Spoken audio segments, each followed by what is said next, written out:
Olá, bom dia. Meu nome é Tatiane da turma C4.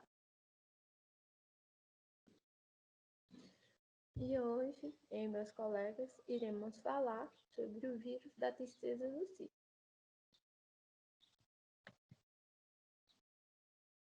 A sua taxonomia, ela é da família Clostridovidae, do gênero Clostridovírus e da espécie Citrus tristezavírus.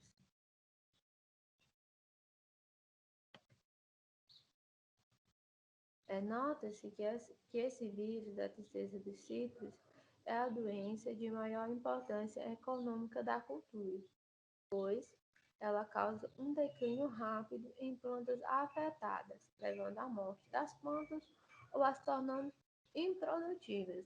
Além disso, relata-se que 50 milhões de aves se tornaram improdutivas ou morreram ao redor do mundo devido a esse vírus. No Brasil, por exemplo, podemos relatar que esse vírus dizimou 7 milhões de aves, com a doença já estando implantada desde 1937, na qual levou a um cenário de grande prejuízo econômico. E devido a ter acontecido esse fato, há diariamente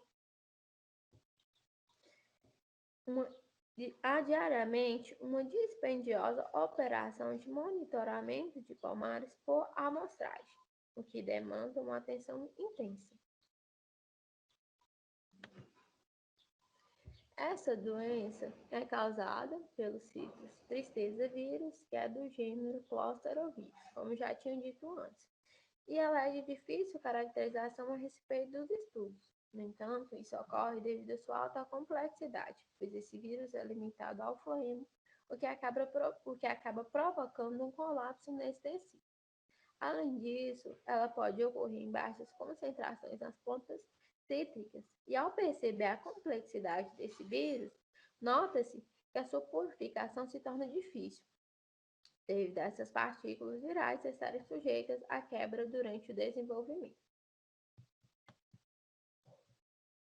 Além do mais, as plantas infectadas podem possuir uma variedade de tipos, o que agrava ainda mais a doença, pois não existe nenhum método universal para detectar e diferenciar as tipos da CTV. Outro ponto importante é que a contaminação dessas plantas pode ser por enxertia ou por alguma espécie de pulgão. No entanto, o controle dessa doença pode ser feito pelo uso de variedades cópicas e de porta-enxertos. Outro fator relevante é que essa doença se encontra disseminada por quase todas as regiões do globo que possuem o cultivo dos citros. Além disso, acredita-se que essa virose seja oriunda da China, na qual, por aí, foi se disseminando pelo mundo através de borbulhas infectadas e mudas.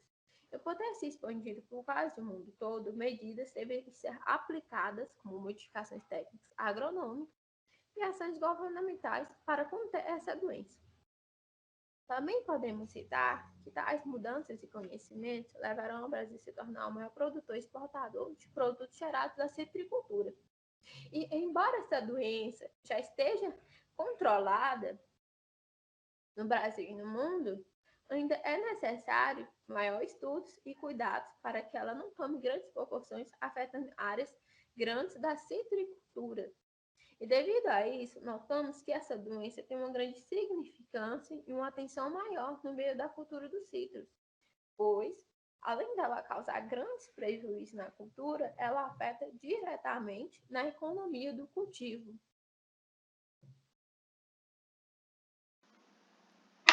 Eu sou a Alice e vou falar sobre reação nas plantas e genética. Pois bem, para falar de reação, primeiro eu quero conceituar o floema. Eu quero falar um pouco sobre ele e a sua função e mostrar a sua estrutura, né? O floema, ele é o tecido responsável pela condução de seiva elaborada para toda a estrutura da planta, né? Essa seiva elaborada é basicamente que água, sacarose, ácidos nucleicos e aminoácidos. E como nós, sabemos, o floema está aí relacionado com o xilema. Aqui a gente tem uma imagem, né, de uma monocotiledônia que foi retirada da internet. A imagem feita sobre o microscópio. E onde está disposto o asterisco, nós podemos identificar o floema, né? Então, para falar de reação, a gente vai colocar 2 pontos básicos, né?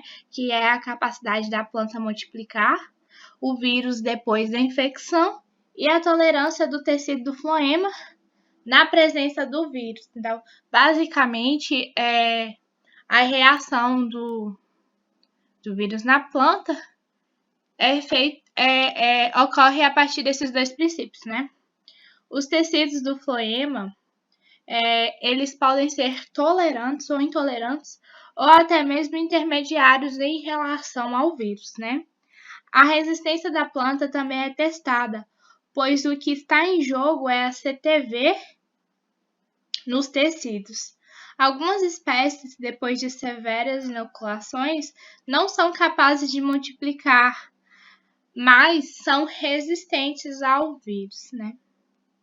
Contudo, a resistência e a tolerância são princípios importantes para compreender a reação em uma planta.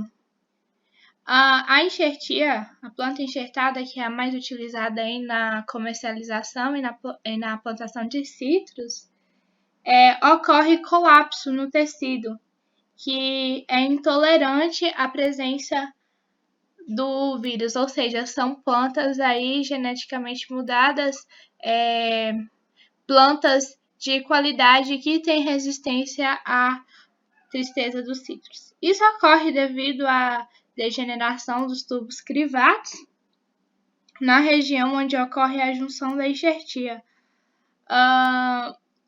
nos primeiros estágios da doença, né? Ou seja, o local onde foi feita a enxertia 45 centímetros para cima e para baixo a partir do crescimento da planta, né? Agora, partindo para a genética, a genética ela começou a ser tratada aqui no Brasil, na produção de citros, a partir do momento onde descobriram, né, a presença da doença nas plantações, onde ali ocorreu várias perdas, vários problemas e etc, né? Então, a partir desse momento de descoberta da tristeza dos ciclos nas lavouras, o pessoal aí, os produtores passaram a importar sementes de boa genética, de boa qualidade, resistentes ao vírus de outros países, né? Nós sabemos que o citrus, ele é uma cultura muito importante aqui no Brasil, é uma cultura muito grande que muito se exporta, né? Então, é importante levar todos esses aspectos de genética em consideração, né? Para o melhoramento da planta e para uma boa produção, né? Então, como vimos, a doença dos citros ocorre de diversas formas, a partir de diferentes estripes, ocasionando vários sintomas na planta, sejam eles aí na folha, no fruto ou até mesmo na planta toda, né? A gente costuma ver muito aí nas copas das plantas essa doença. Pelo fato dessa doença aí ser muito complexa, o tratamento acaba sendo um pouco demorado e difícil, né? Porque como a doença, ela afeta toda a planta, o processo de pesquisa e a utilização de ferramentas são diferentes. E isso acaba um pouco atrasando aí a pesquisa e um resultado, né? E foi isso que motivou, basicamente, os estudiosos de genética para descobrir alguma forma de tornar essas mudas, essas sementes, resistentes à tristeza dos citros, né? formando aí novas variedades mais resistentes, mais produtivas. O vírus da tristeza pode ser transmitido principalmente de duas formas: por material comparativo contaminado ou por afídeos. O vírus da tristeza pode ser transmitido quando se pratica enxertia. Esse processo é coletado em ramo ou gêmea de uma planta contaminada por CTV e enxertado em um porta-enxerto sadio. Esse enxerto contamina o sistema vascular do porta-enxerto. Com isso, uma nova muda doente foi produzida. A transmissão por afídeos ocorre quando pulgões estão presentes em uma planta doente, se alimentam do poema contaminado por CTV e vão para novas plantas sadias se alimentar e acaba contaminando-as. Como a técnica de enxertia somente foi utilizada a partir do início do plantio comercial de citros, sugere que uma adaptação à transmissão por afídeos ocorreu durante a evolução, sendo essa a única forma de transmissão sobrevivente de CTV antes do advento do plantio comercial de citros e sua dispersão pelo mundo. Vários afídeos podem atuar como vetores do CTV com eficiência variável. Com isso, temos dois principais: o Toxopicera simplicidia. Esse pulgão pode adquirir o vírus enquanto se alimenta de plantas contaminadas por 5 a 60 minutos, mas perde a capacidade de transmitir após 24 horas. Ele está bem presente no Brasil. Anfídeos docíferos, o segundo vetor em termos de eficiência, é o principal vetor do CTV no Mediterrâneo e em algumas áreas da América do Norte. Esse é o pulgão do algodão. Vários fatores influenciam na taxa de dispersão do CTV em uma determinada área, incluindo-se o tipo de densidade da população de afídeos, condições ambientais que favoreçam o aparecimento de novas brotações e aumento da população de afídeos, como temperatura, precipitação, irrigação e fertilização. O CTV causa nas plantas cítricas sintomas que variam de acordo com a espécie, copa e porta-enxerto, assim como com a severidade do isolado do vírus e condições climáticas locais. Em geral, ocorre o declínio, desenvolvimento de caneladuras no tronco caule e amarelamento das folhas. No declínio, as folhas ficam cloróticas e a morte é regressiva. Esse declínio pode ocorrer rápido ou lento.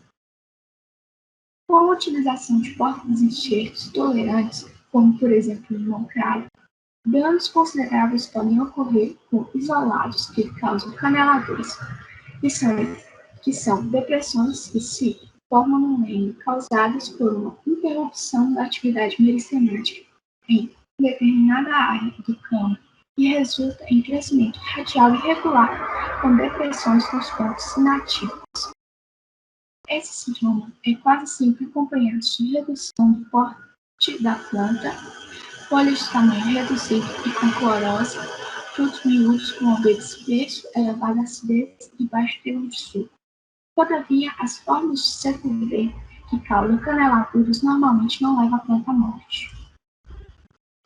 Temos aqui o amarelamento das folhas, frutos miúdos e folhas nitidamente cloróticas. A laranjeteira, as limas ácidas como o galego e o taiti, pomelos e outros de menor importância, são intolerantes ao CTV. As tangerinas, a maioria das laranjas doces, os tangelos, o limão roxo, o limão-cravo e o coco americano são tolerantes. O Pocirus trifoliata e alguns de seus híbridos são considerados resistentes ou imunes. Com base na especificidade dos epitopos de vários isolados ocorrendo nas plantas que já se encontram em estado crítico. O gene da proteína do capsídeo foi bastante estudado nas últimas décadas, sendo isolado e clonado, assim evitando a sua purificação e facilitando a produção de anticorpos para o seu combate nas diversas lavouras espalhadas pelo país. A diferenciação de estípulos através da sua proteína de capa é alvo de algumas intensas investigações e que em alguns casos anticorpos monoclonais permitem a separação de algumas estirpes. Falando em um nível molecular, a comparação de sequências parciais de muitos isolados e da sequência completa de 3 isolados mostrou consideráveis diversidades genéticas, até mesmo de 40% entre certas regiões de genoma que foram investigadas. Mas, até o presente momento, não existe nenhum método universal para detectar as diferentes espécies do CTV, apesar de serem usadas variantes e clones diferenciais imunologicamente hibridizados, e que é um fato indiscutível, portanto, a extrema diversidade biológica da complexidade do sistema é a forma dinâmica que é nos complexos do CTV, ocorrendo em um único indivíduo hospedeiro de citros. Podem existir variações na capacidade de transmissibilidade das estirpes componentes pelo vetor anfídio. Também podem ocorrer mudanças na predominância das estirpes e dos sintomas, devido às podas drásticas ou mesmo à separação de estirpes nas borbulhas de um mesmo indivíduo. Essa enorme complexibilidade é associada ao fator de que diferentes tipos de um mesmo indivíduo podem se recombinar geneticamente. Dando continuidade ao trabalho, abordaremos agora o tópico de controle. Sabemos que o vírus da tristeza dos citros interfere diretamente no desenvolvimento da planta, vindo a causar amarelecimento geral das folhas, também a necrose dos tubos, a podridão das raízes, a paralisação de desenvolvimento da planta, a redução do tamanho de folhas, também a redução do tamanho de frutos e alguns sintomas de deficiências nutricionais que podem levar a planta à morte. Com isso, desenvolveu-se algumas técnicas de controle, como o emprego de combinações de copa-enxerto tolerante ao vírus, ou seja, a parte de baixo do enxerto é de maior tolerância ao vírus. E também do porta-enxerto, que é intolerante somente para as copas, ou seja, é a parte de cima do enxerto que não vai permitir a multiplicação dos vírus. E também a plantação de alguns cultivares que têm determinada intolerância contra o vírus e fazem com que o mesmo não consiga se espalhar para as outras árvores da plantação.